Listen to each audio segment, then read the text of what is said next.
Good day, ladies and gentlemen. It's been a while. I was away speaking, traveling, and so forth. Took a little bit of time off when I got back. My poor wife, she has to take care of all those kids while I'm gone. And so I'm here today for some Q&A, and I'm really excited about it. We're going to talk about some pretty touchy subjects, including what about things to do with labor and childbirth? What's the Catholic Church's teaching on things like epidurals? Is there a church teaching on it? What about making a big confession? Should you make a general confession? Should you confess the same thing twice? What about how we talk about Protestants? Should we call them Christians if they're actually, in a sense, kind of not when you really think about it? We're going to talk about all this. You're not going to want to miss it. Stay tuned.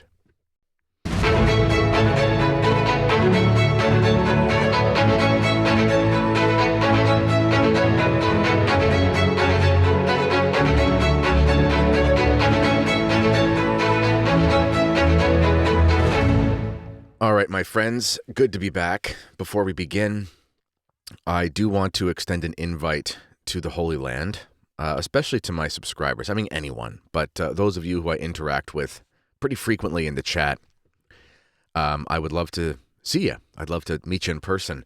I'd love to meet all of you, and I appreciate meeting people. It was great meeting people down in Texas. I was at Sanctus Ranch speaking at a men's conference there. But if you would like to go on a once-in-a-lifetime Holy Land trip, click the link underneath for the Holy Land trip. And if you are listening to this on the free preview, in about 15 minutes or so, it's going behind a paywall. And we're going to get to some juicy stuff behind there as well. So, first question. It's about a book called The Father Speaks to His Children by Sister Eugenia Elisabetta. It's an Italian name, I guess. Eugenia Elisabetta Ravasio. It has the imprimatur, but reading it, I sense it might be wise, not be wise to listen to this revelation. So the question really is kind of, what should we think of things even if they have imprimaturs? I'm going to show you something that is from Pius X that talks about that. So here is from Pascendi Dominici Gregis, the encyclical of Pius X on modernism. By the way, it is April 7th as I record this. So my book is out April 15th, What Happened to Catholicism. A lot of you have asked about it. I'm excited about it. I think the pre-orders had sold out the first run or something, and they're available again right now. So you can order it now, but it won't arrive for a few days. In any event, here is from Pascendi, which is about modernism, which I go over extensively in my new book.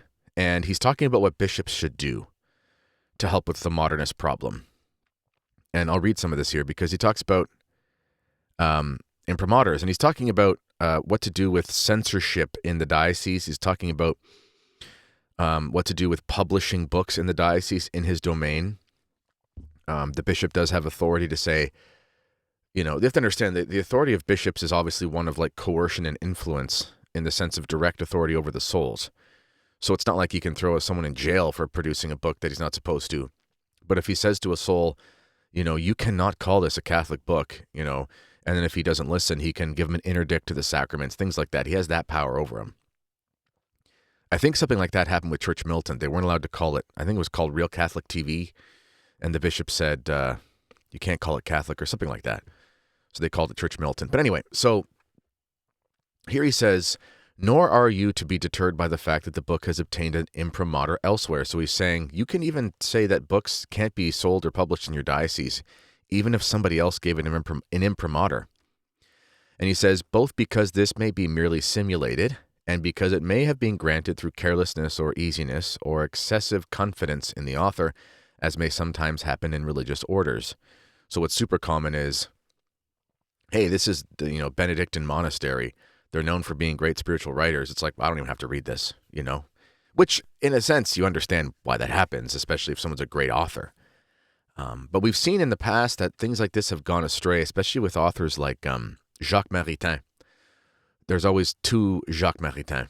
Archbishop Lefebvre will cite him, for example, from his early years in a book against liberalism, and then cite him from his later years as an example of modernism. And his reputation preceded him.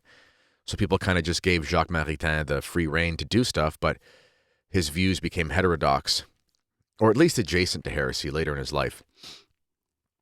And he kind of slipped under the radar because of that reputation. And he goes, besides, just as the same food does not agree equally with everybody, it may happen that a book harmless in one may, on account of the different circumstances, be hurtful in another. Should a bishop, therefore, after having taken the advice of prudent persons, deem it right to condemn any of such books in his diocese?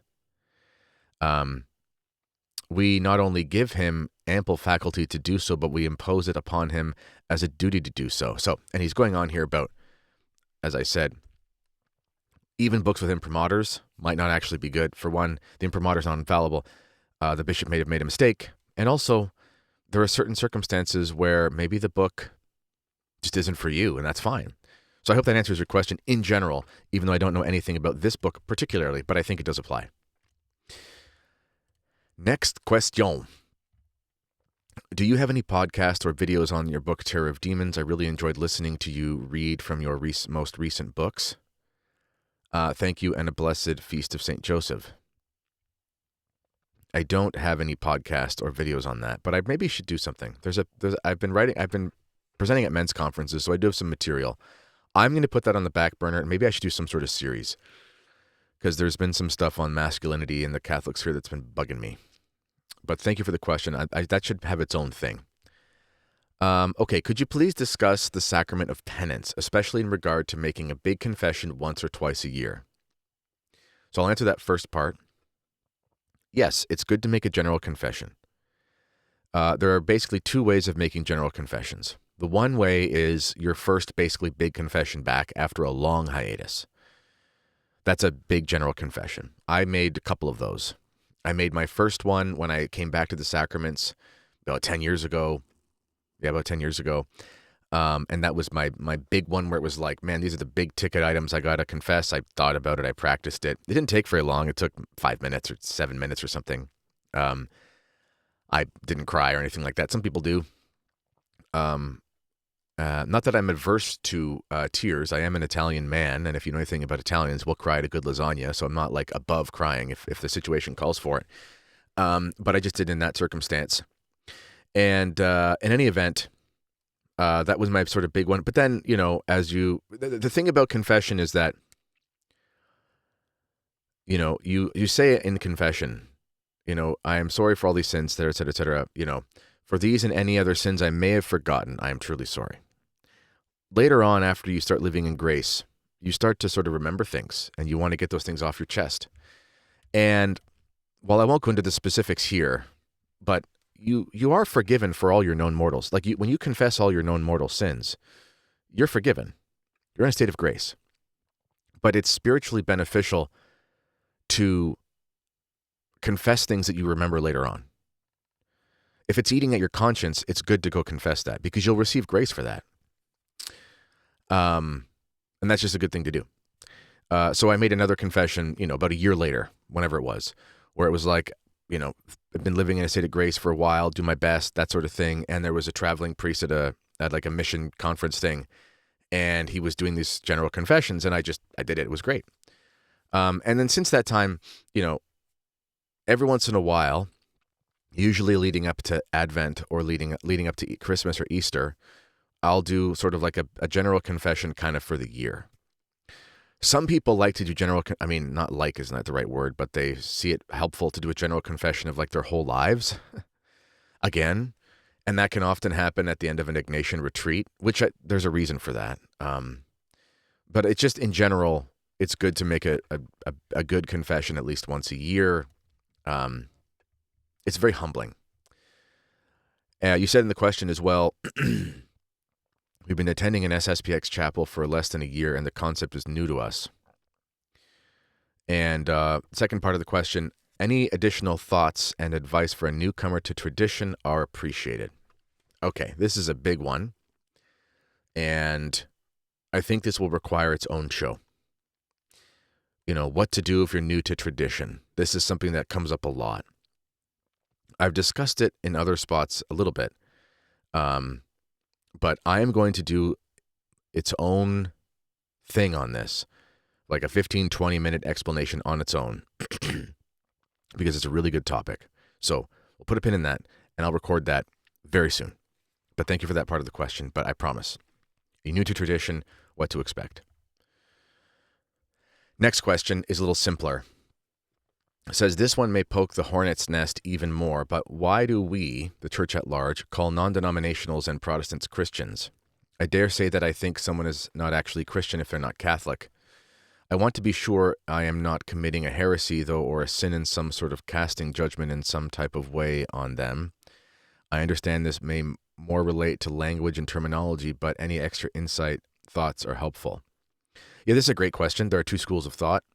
I've heard it that, yes, Protestants are not Christians because they reject the bride of Christ. They reject the church. They reject the church.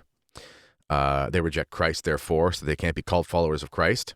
On the other hand, they're baptized with the Trinitarian formula, and so they are incorporated into the mystical body of Christ, even if they're dead members. So, for example, a young baby who's baptized by a Lutheran is baptized with the Catholic sacrament. The minister who performs the baptism as a heretic and a schismatic is sinning gravely by doing so as like a fake minister. But the infant receives the gift of faith because the baptism works, assuming it's done the right way. So that infant's a Christian for sure. So in general, if someone is baptized as a Trinitarian formula, we would call that person a Christian. But some people would say, technically speaking, they're not. Honestly, I've seen both. I've heard arguments both for and against both by people of goodwill who are very sound, theologically astute Catholic commentators and priests and so forth. Because you got to think about it like this. If somebody's baptized as a Protestant, when they are received into the church, they're confirmed. But they aren't baptized because they've already been baptized as a Christian. However, they have separated themselves as heretics and schismatics. So it makes it more complicated. As far as Mormons and things like that, you can't call them Christians because they're not. They're not baptized as Trinitarians. So that's the best way. No one's committing you're not committing a sin of judging them. It's also not a heresy to question it, if that makes sense. That's the best way I can answer it. So, often it might just be easier if you're not really sure, say, evangelicals or whatever. Because that does pertain to their sect. Also, it gets sticky in a general colloquial sense because, is it good to say, like I had this conversation with friends as a Canadian with my American friends. And they were saying, hey, man, Canada's more atheist than America. I think it's like 50%. Oh, I don't know if it's 50% atheist, but it's like 50% Christians in Canada. Whereas the States, it's 65% Christians. And I was like, well, sort of. But most of those are not. The biggest group is Catholics, but combining all the Protestants, huge numbers. And that also includes in the census, it would include things like Mormons. And I'm like, so not really. Actually, Canada's maybe technically speaking more Catholic than America. I don't know if it is. I'm not saying it's better. I'm just saying I was having a similar conversation going, well, I don't really care if the country is way more evangelical because it's heresy, Like I wouldn't be happy if America was 100% Christian because it was 75% Lutheran, 15% Catholic, and 10% Mormon. That's some pretty good quick math there. I'd be like, your country's 10% Catholic or 15% Catholic.